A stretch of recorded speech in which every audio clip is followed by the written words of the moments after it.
You know how fast you were going?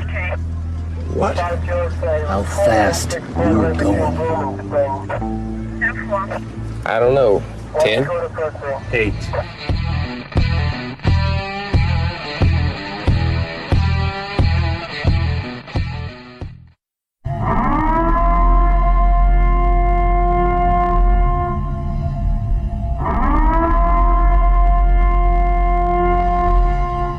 Be advised, this is an explicit podcast, so if you're easily offended, get your panties twisted into a knot, turn this off before you get butthurt and mad, start to cry, have to run to your safe space.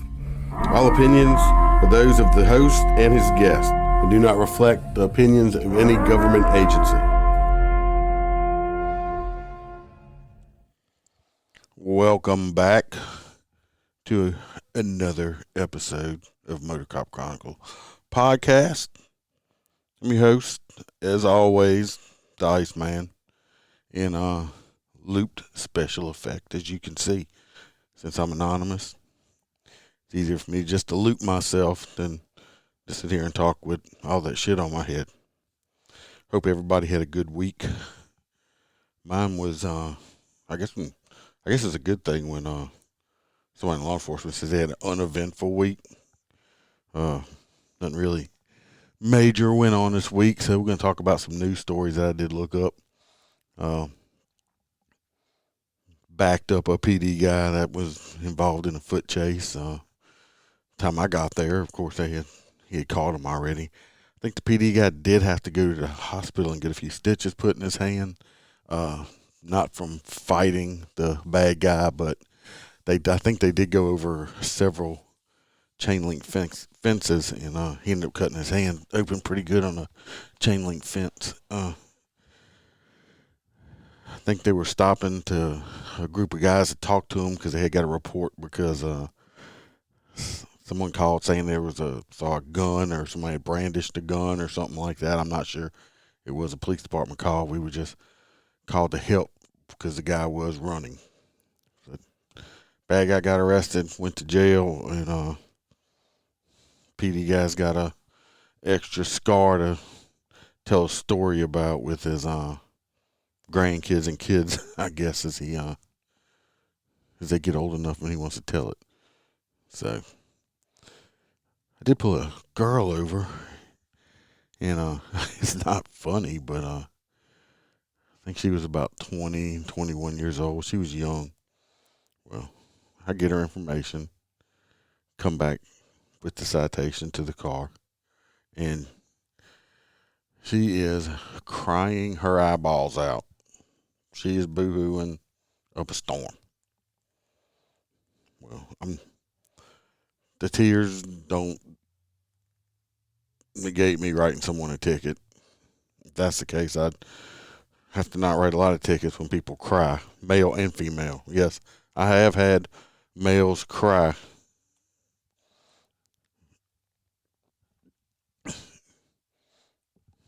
Can you hear me now, Anastasia? Because I'm talking.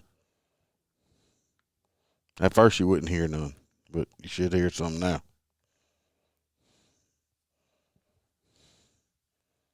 So, let me know. I don't know why you wouldn't hear me. But yes, I've had males and females cry on traffic stops. Both ways. I think I might know the issue. Let me go over here to this, and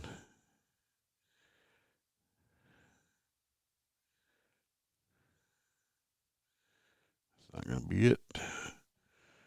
The people on the podcast part, just bear with me. I made a new scene on here, and obviously I forgot to add it. All right, you should be able to hear me now, Anastasia. I made a new scene and forgot to add the audio part to it because I'm a ding dong. So, can you hear me now?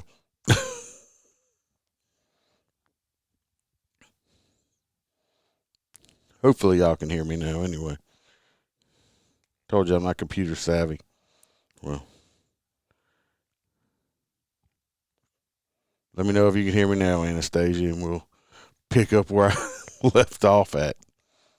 I forgot to add the mixer to the scene, so you should be able to hear it now. Anyway, as this girl was crying, I gave her a citation. I explained to her, I was like, ma'am, it's not that big of a deal. It's just a citation. There's no reason to cry. You didn't murder anyone or anything like that. And it's going to be all right. You know, she's all upset. Her parents are going to be mad. Yeah, of course they're going to be mad. Anybody's going to be mad. Anybody likes to get a ticket.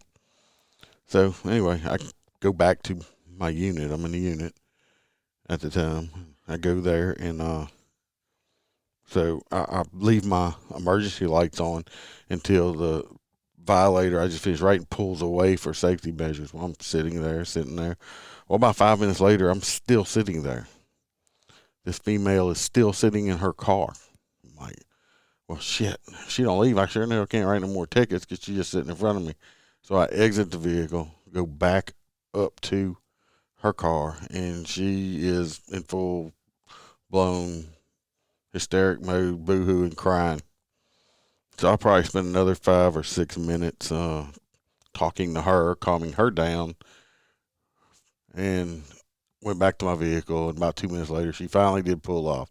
But she probably sat there a good 10, 15 minutes after I finished the traffic stop before she actually left because she was so upset. It's just a ticket. No reason to be that upset. So that was one traffic stop. I can say one thing. I did pull over a lot of Hispanic people this past week. And those are always fun for me since I do not speak Spanish at all. I pick up a word here and there, but that's it. And then I'm trying to issue them a citation. And all I want to scream is, English, motherfucker, do you speak it? and a lot of them don't. Actually, I let one couple go. They even had Mexico plates on the vehicle, so I think they had traveled here on vacation. So I'm just like, fuck it, have a good trip. Bye. I'm not even wasting my time. So that was really about it. I didn't have no assholes this week or anything like that. I mean, it's just strange. So this week may be more interesting, depending on the weather, on ticket writing anyway. Cause I know we got a higher % chance of rain today. I mean, this week coming up, and that's gonna suck. But when I have a fairly quiet week the way I had, usually some shit's gonna happen where something's not gonna be quiet. So we will get into some of the news stories that I actually had some from last week too, but I didn't even bring them up because they're older. So let me pull up this first one here. It's just an image. I didn't try to go all fancy dancing and shit on here. This fella above my head, as you can see right there, if you're watching on YouTube, Facebook, or anything like that. This story comes out of Lafayette, Louisiana, about 5 days ago. It says Lafayette Parish Sheriff's Office Narcotics Unit investigation led to the discovery of various illegal narcotics and multiple stolen firearms inside a Lafayette Parish home on Friday. Montel Willridge, that's that young gentleman there if you're watching the video or here live, was arrested and faces the following charges. He had 2 counts of possession with the intent to distribute Schedule 1, 2 counts of possession with the intent to distribute Schedule 2. Those are both narcotic. Possession with the intent to distribute Schedule 3 narcotics. Possession with the intent to distribute Schedule 4 narcotics. 2 counts of possession of stolen firearms, 3 counts of possession of firearms in the presence of controlled substances, 3 counts of possession of firearms by a person being a convicted felon, money laundering, 2 counts of possession of controlled substances in the presence of a minor, and possession of drug paraphernalia. Said a search warrant was executed on the 1400 block of Westgate Road by the Lafayette Parish Sheriff's Office SWAT team. Approximately 149 grams of heroin, 230 grams of marijuana were located, along with hydrocodone, amphetamine. I'm not really fancy with my words. Alprazolam or something like that, tablets, 175 milliliters of codeine, 5 oxycodones were also found inside the residence, in addition to illegal narcotics, a 6-hour P365, a Taurus Millennium 40 caliber pistol, an Anderson manufacturing .223 rifle, and more than $30,000 in U.S. currency was recovered. A second individual, Alicia George, 29, was charged with obstruction of justice. She must have been lying about some shit. I didn't put the other picture up here. They did have a picture of all the money and the drugs and the weapons also. Anyway, that's that story on him. Take a look at him. Bad guy off the street for a little while until some defense attorney that's going to get that $30,000 that they say he's paid to him, probably, or more, and he's going to be back on the street with some probation or credit for time served or something like that. And I mean, obviously this guy up here is a dirtbag. All the weapon charges, guns, drugs. So, piece of shit. Good job for the boys in blue on that one. They made the arrest of this dirtbag, and no one got killed, hurt, or nothing like that. Since, the news media would like to say that we're just out here shooting people up and shit like that. What's up, Roy?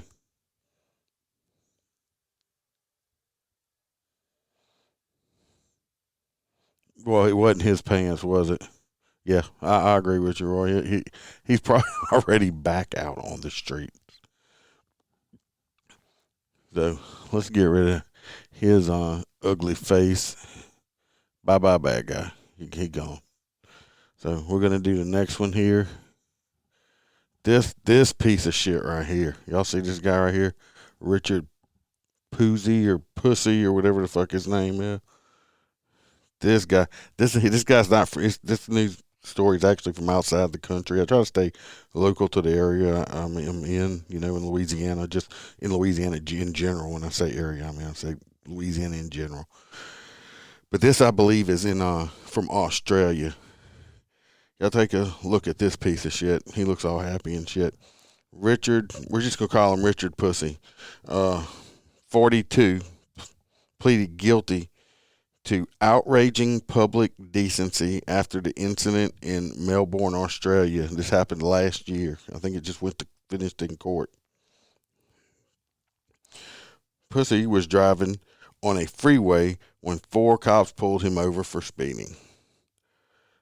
Short time later, all 4 were hit by a passing, I don't know what a lorry is, a truck or something, whatever, a passing vehicle which had veered off its lane while they were arresting him. Constable Glenn Humphreys, Josh Prestini, Senior Constable Lynette Taylor, and Kevin King, all 4 of these law enforcement people died on the scene out there. I'm going to pull their pictures up let me just go ahead and pull it up now. They deserve to be seen way more than this piece of shit is anyway. Yeah, there they are. Right there. Let's get rid of Pussy's picture. I don't even want to look at that piece of shit. Anyway, there they are.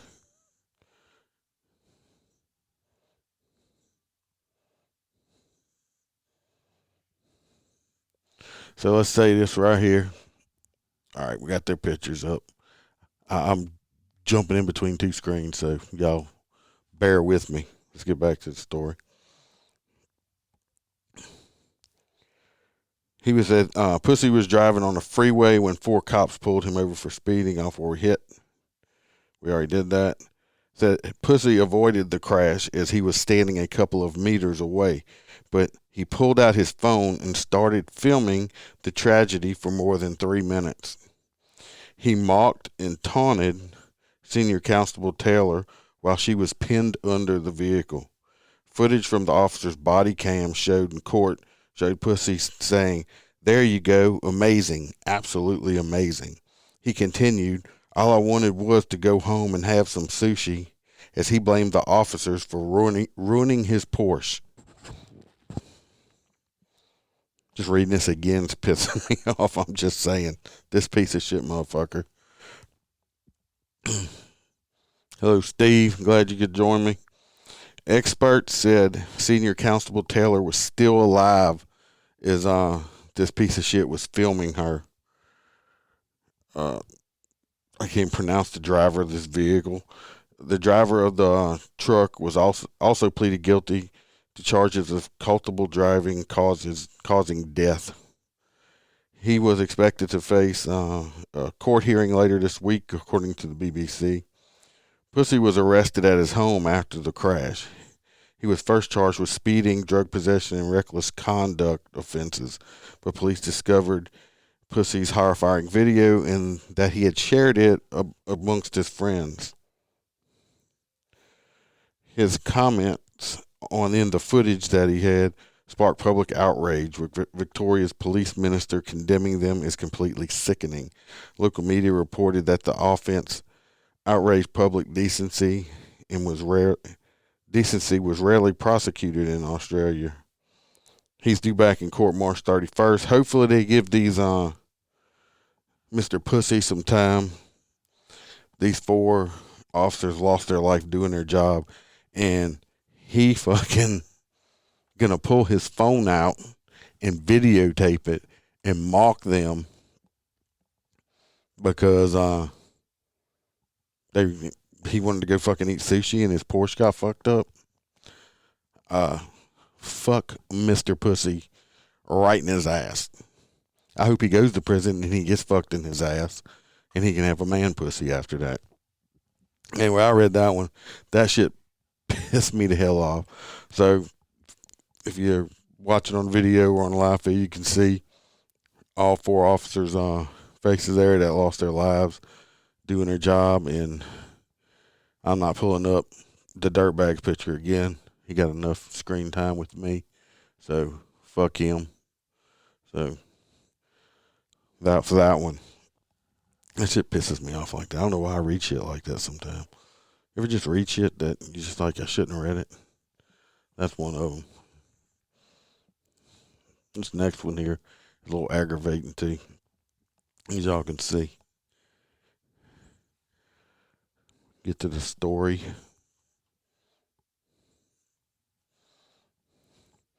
So,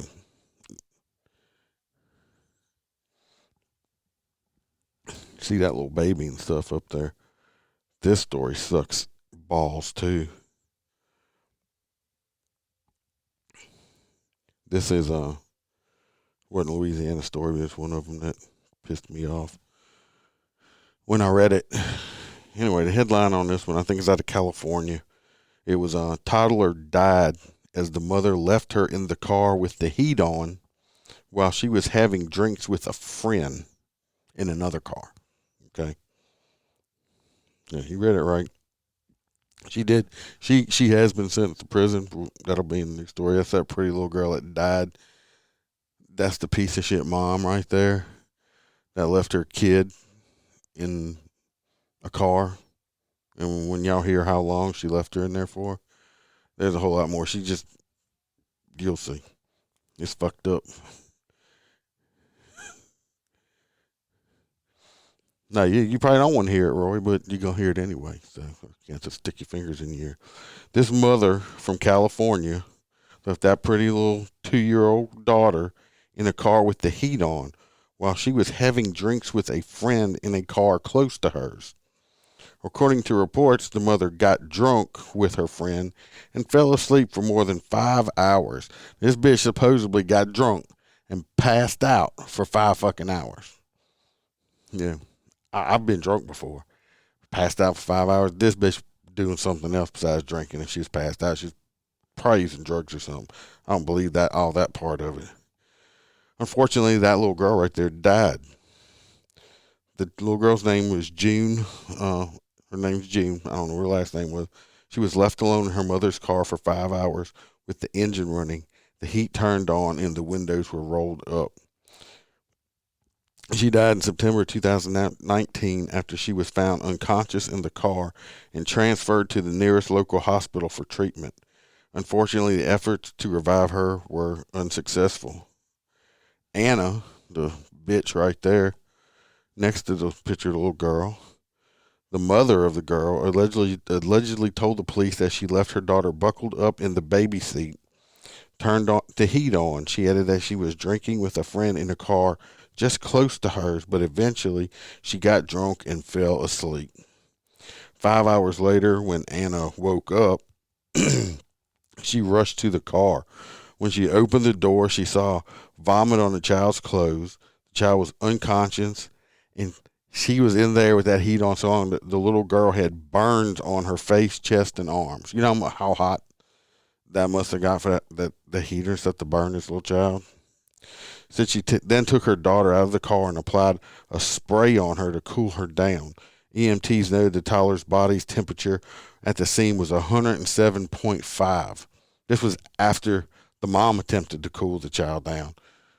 And the EMTs got there, this kid's temperature was still almost 108. Said, bitch mom right there was charged with 1 count of murder and child neglect, resulting in death, according to a statement from the district attorney's office. Almost a year and a half after this incident, she was sentenced to 14 years and 18 months in state prison. Of course, they got stuff saying they show people saying she got what she deserves. Some people saying she didn't get enough time. Me personally, I don't think she got enough time. Yeah, she was probably hoeing out with somebody, and 5 hours left that child in the car. You know, you got people out there that wish they had could have children, and this stupid cunt's gonna, let hers die.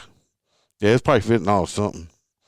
But anyway, that poor little baby right there in that picture, who is no longer with us or in his world because of that piece of shit in that little picture next to her right there. At least she'll be locked up for at least 7.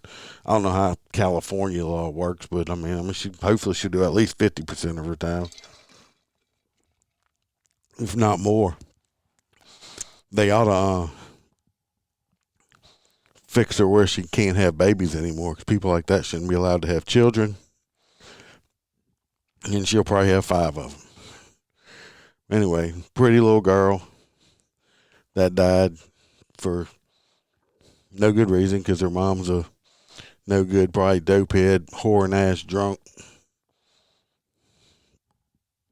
Anyway, that story sucked pretty good, didn't it? Anyway, hopefully we're getting some better ones, because I put these on here. I'm thinking, I thought I had some decent ones, but some happier ones. I know I did. Let's see the next one that pulls up here. Yeah, this next one's a better one. So this will be way better. All right, see that picture right there? There we go.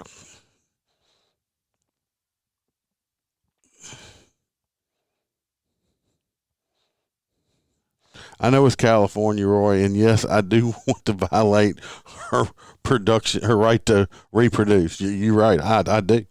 Some people should not be allowed to have children. She's a prime example of one of them.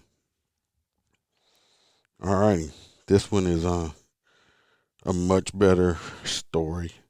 No babies died. No one died. Hopefully. No, not hopefully. I know nobody died in this one. So, I tried to save. I think I put some of the better ones toward the end of it there. Stories. Anyway, let's get to the story. The story happened in Springfield, Louisiana. Students at Springfield Elementary held a We Love Our Canine Spirit Dress Day and raised $915 for the Livingston Parish Sheriff's Office. Guess that's some of the kids that help and teachers that help raise the money in the picture right there. The students bought $2 and got to wear jeans, and they got to wear blue jeans and a red, pink, or spirit shirt on Valentine's Day to show their support and love of officers. The funds will provide vests and other necessary protective gear to canine dogs. LPSO Deputy Robbie Ellis accepted a check on behalf of the Springfield Elementary Principal Catherine Martin, students Noah Wagisback, Kai Reeland, Kilo Robillard, and Kevin Mullins, and Finley Balfence, Molly Anthony, and why can't people just have great, easy last names? Jeremy Galador, and teachers Miracle Oquan and Veronica Pearson. Students were then allowed to pet Officer Canine Officer KC after getting presented a check. That's a picture of KC right there. Looking at KC, I think he just must be a dope dog. He don't look like a bite dog. But anyway, that is a good story that these little children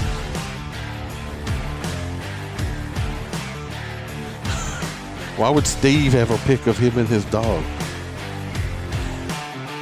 Steve, why you got a picture of that dude? Y'all friends? Anyway, good, you're right, Roy. Good job to these kids, teachers. In this world we living in today, especially in the United States, there's not enough people that appreciate or even like cops anymore. All they want to do is shit on us and, call us names and, we're all the bad people and all that shit like that. So, yeah, that's a good thing. These kids raise money up to give to the police dogs. So, that's a good thing. So, Roy, just because he's a canine officer, not all canine officers know each other, is it? Or is it like a canine officer, hotline they have with each other? I don't know. Never been a canine officer. But anyway, yeah, good thing. Good story that time. Happy the kids did that. And ain't too much to say about it. It's just a good thing. So,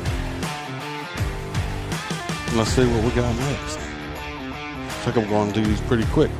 Might not be a full hour this time, but shit happens. Let's see. I think this last story I did right here too was a good one too. You can see just pull the picture up. We're gonna pull the story up and we're gonna talk about it.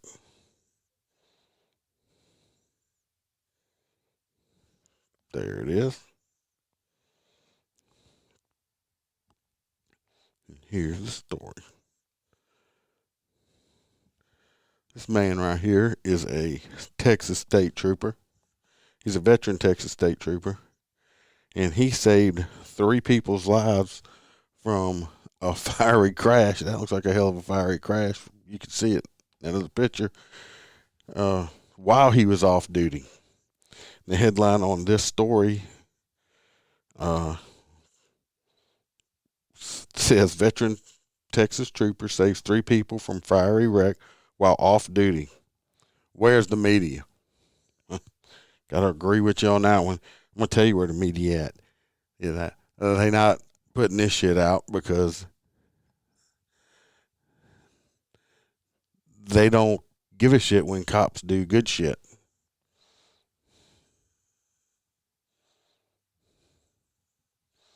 Oh, he wanted Steve to post a picture of his dog. Anyway, that's where the media's at. They don't give a shit on good shit cops do. It's not clickbait. Anyway, it's out of Fort Worth, Texas. Good job, Texas. Y'all 100% open. Wish our governor would do that shit. Maybe he needs to get some pointers from the Texas governor. With an explosive bang and a flash of flames, Trooper Jeremy Schmidt, I'm not sure how they say his name. Excuse me for that. His evening went from low-key and relaxed to adrenaline-saturated and purposeful. The 12-year veteran of the Texas Highway Patrol was off duty on a recent Saturday evening when he witnessed a fiery three-vehicle collision on an interstate ramp of northbound I-820 in White Settlement, Texas, a suburb of Fort Worth. I'm not going to do it. I can make a comment on that, especially nowadays. No, you're not going to see this news on any of those alphabet and primetime channels or nothing like that. It says, according to a passenger in one vehicle, a Tesla clipped the Ford SUV her husband was driving, sending it spinning into the driver's side of a Honda Accord ahead of it and coming to a stop facing the opposite direction of travel. The Tesla drove past the colliding vehicles and stopped. The Honda came to rest facing the guardrail and a couple of feet from the rear end of the SUV, which had burst into flames. Schmidt, 54, and son Cody, 30, live about 4 hours northwest of the Dickens County town of Spur and were in Fort Worth on their monthly drill weekend with Texas Air National Guard. Well, that's kind of cool. I mean, the dad and the son are in an Air National Guard together. I mean, doing that shit together. I mean, that's cool right there by itself. They're assigned to the 136th Civil Engineering Squadron of Naval Air Station Joint Reserve Base Fort Worth. Jerry is a technical sergeant and Cody is a senior airman. After spending the day on base, the two were relaxing in their hotel when they decided to walk to a nearby restaurant. The elder, Schmidt, forgot his mask. Well, they're in Texas, so why the fuck they need a mask? I don't understand. The elder forgot his mask and, after arguing unsuccessfully to stay inside the restaurant while ordering, went outside to the parking lot while his son ordered their meal to go. Must have been one of these fucking restaurants where the people's like, oh, you're going to wear a fucking mask. You can't come in here if you ain't got a mask on because it's not going to save your fucking life. It's not going to do shit. Anyway, I can't go on a rant about that shit. No sooner had he stepped outside than the chaos began. I heard the crash, looked up and saw it. A flash of flames came up from the left wheel well of the SUV, and that caught my attention. And then seconds after, I could see the red glow starting underneath the vehicle. Said he sprinted about 100 yards across the Jim Wright Freeway and up an embankment to the interstate to access the situation and begin rescuing the vehicle's crash-dazed occupants, he explained. I heard the squealing of the car hitting the guardrail and then the fire, and I ran up there. I always carry a flashlight in my left pocket. I pulled it out and flashed the car so they wouldn't run me over. Said his first order of business was getting the occupants out of the vehicle that was on fire. He said, I opened the driver's door, and he was in the process of trying to get out. He was still dazed. I told him to get out and asked if anybody else was in the vehicle because I couldn't see across the passenger compartment because it was full of smoke. He said his wife was in the front. There was a very loud pop right as I was pulling the driver out. I went around the front to get his wife out, and there was a really loud bang under the hood. I went around, and her door was pinched shut. The top of the door was bowed out a little bit, and I was able to get my fingers in there and pull the door latch with my right hand and grab the top of the door with my left. As he pried the door open with his hand, he got her out. Got her across the guardrail. With the couple safe, he turned his focus on the car that had ended up facing the hotel parking lot. He explained what happened next. The driver's side was caved in. There was no way that door was going to open up. So I went to the passenger side. As I got there, a medic showed up. He identified himself as a medic. Both Good Samaritans pulled out knives and glass breakers on one end and went to work. He hit the front, and I hit the top left side. The window, broke it, pushed the glass away with the hands, and unlocked the door and went to the passenger side. Inside the Honda was a 17-year-old with a name tag on his shirt. Schmidt used that information to break through the unconscious driver. He said, I was trying to wake him up. I was talking to him and shaking his shoulder, trying to get him to wake up. I yelled at him, Ian, or Ian, I don't know how they say it, wake up. You've been in a car accident and you have to get out now. They did a quick assessment. His legs weren't in any odd angles, and his body was in a straight line position, so it didn't look like he'd been broken up too bad. He was bleeding out of his head and the right side, and his left arm was bleeding. My backside, and outside the car, it was getting uncomfortably warm. I decided I was going to have to physically remove him. The medic said, you can't move him. He could have a spinal injury. And I told him, well, the threat of death is more imminent. He spit it out. Imminent than further injury because the smoke was getting into the compartment where I was in the car number 2. And it was getting really hot. And I knew it wasn't going to be long that we wouldn't be able to be in there also. Said he grabbed the young guy, his left shoulder, began to roll him over the console when he started to wake up. He kind of woke up and I yelled at him and he came around and I told him to get out of the vehicle. It's on fire. Anyway, he got the kid out. The driver was later taken to the ambulance by the hospital by the ambulance. And anyway, this guy right here saved these people's lives. And that's a good thing. But like I said, you don't see that. You're right. Like I said before, you don't see that shit on Fox News. You don't see it anywhere like that because it's no fun when the cops are actually doing something good, right? But that's Mr. Schmidt right there, Trooper Schmidt. If anybody knows him, if they listen in Texas or something, I'd love to have him as a guest on the show. Let him tell his own story. That would be really, really cool. Don't you think? I think it'd be cool. Anyway, that's him. Give him he deserves a round of applause right there for saving other people's lives and doing a great job.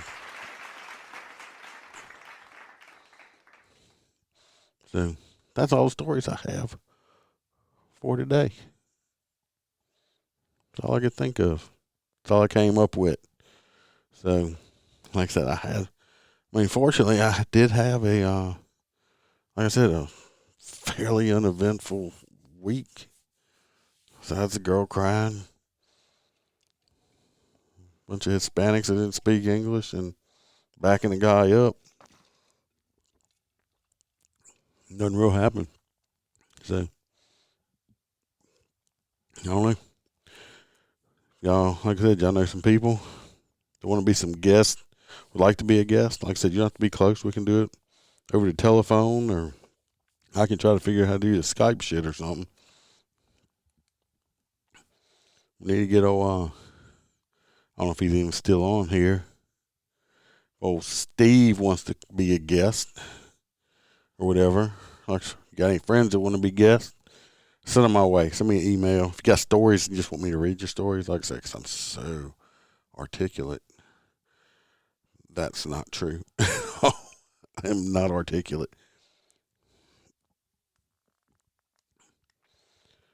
No, I don't have to help Robert. I don't know what you're talking about. Why do I have to help Robert? Robert's in Facebook jail right now. So I don't know if you know why or not. I'll tell you why later there, Roy. But Robert got put in Facebook jail for 3 days last night for some of his antics. So it's quite funny. But like I said, it's just like I said, it wasn't really a big time week, exciting week this week. Hopefully that's coming up week. I'm going to try to get a guest. I know I might try to see if old Doc Holliday can come back on, because he has recently left law enforcement, and he got his master's degree, and I think he's pursuing something in that field now. So I'm gonna get him on. He's got tons of stories still with all the time he's done law enforcement. We'll have to get him on, let him talk about that and how it is being out of law enforcement. It's probably been a couple of weeks now that he's left, which I think will be interesting. And Doc Holliday's always had some really good, funny stories also. So I guess we're going to wrap this one up. And like I always say, if you know anyone, if you got any friends or you might would like to be a guest, would like to send me some stories, email me, motorcopchronicles@gmail.com. I'm on Twitter @MotorC. Parlor, which I haven't been active on much, but it is there. Facebook, of course, you can hit me up on Facebook. MotorCop Chronicles podcast on Facebook. If you're listening on Apple Podcasts, hey, I appreciate it. If you like me, give me 5 stars.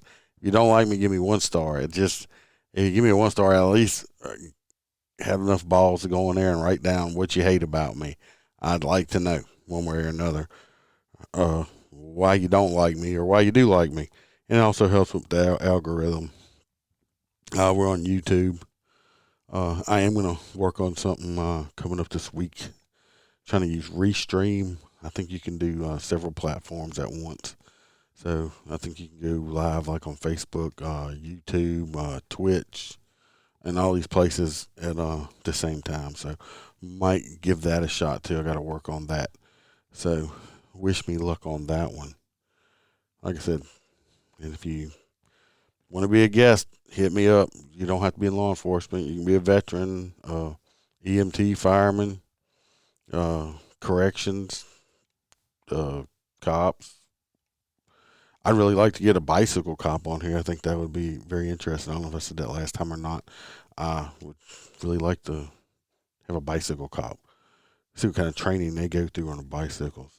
But I'm going to stop rambling on, and let's have everybody have a safe week out there. Keep your powder dry and your head down. Watch your 6. And remember to always smile, because the Iceman could always be behind you. Y'all have a good week. I'm cranking up on the throttle. This is how legends are made.